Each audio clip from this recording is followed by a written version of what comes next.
You have to bear with me. I'm going to read every little bit of this because it's all actually really good information.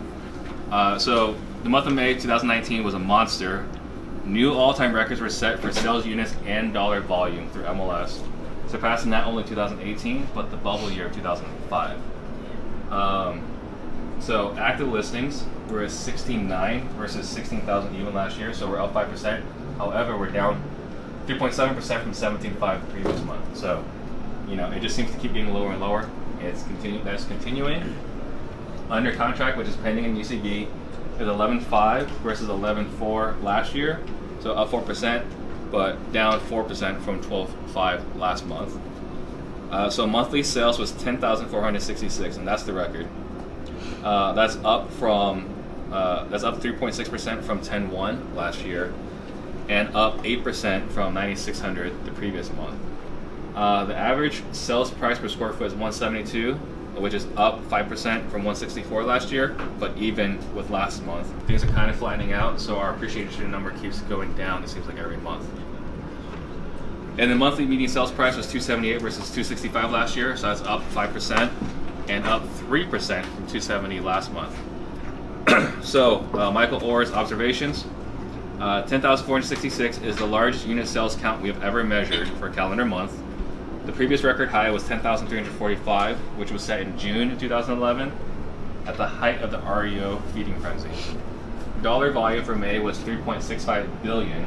The previous high was 3.35 billion, so that's 300,000 more. 300 million more, which was set in May of last year. The previous high was 3.24 billion in June of 2005. So, June of 2000 last year we broke the record for that was set in June 2005, and then we broke that record again.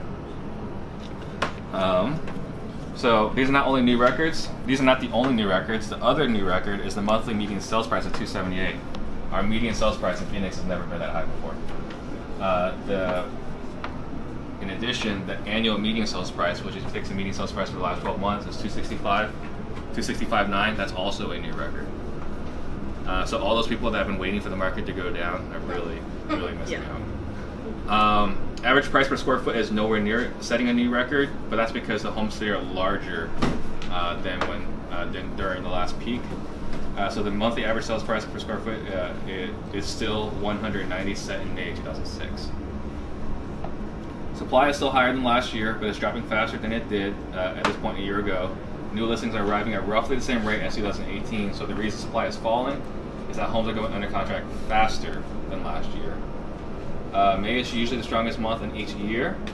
Last year was kind of abnormal in that June was the hottest. So we can expect monthly volumes to decline for the rest of 2019. We're also reaching a point where prices go a little soft for 3 or 4 months.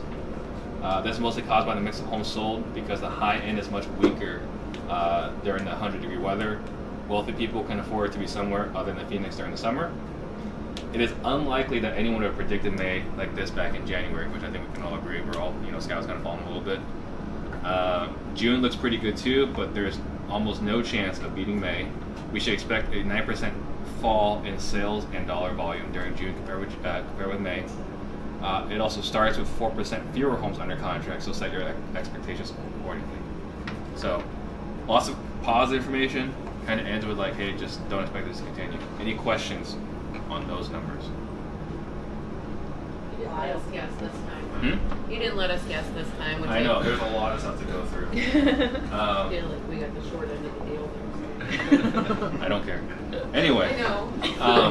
So I think this is something that's really important. I'm going to email this to all of you guys, obviously, after this.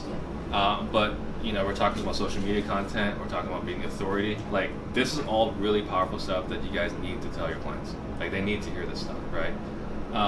Buyers, it's like, there's no point in waiting. Like, the more you wait, the more it's going to hurt.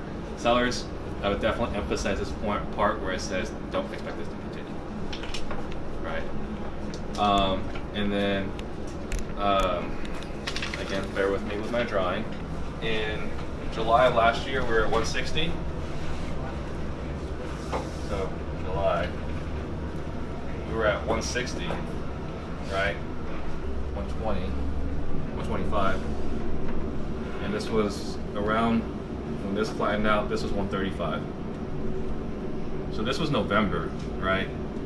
And as you guys remember, we were kind of saying like, what's going on? The sky's kind of falling. Where do we expect this to go? And it kind of evened out, and then it did this again in February to 125. In February. And since then, it's been a sharp climb back to 158. Wow. So, and again, if you guys recall, Crawford Index, this is 100. At 110, this is a seller's market. At 90, it's a buyer's market, right? So you can see we were a seller's market, but it was kind of like, hey, how long is it going to continue to be a seller's market? It's going to become a buyer's market soon. The answer is no. So you guys get a copy of all this, but it's been a very drastic change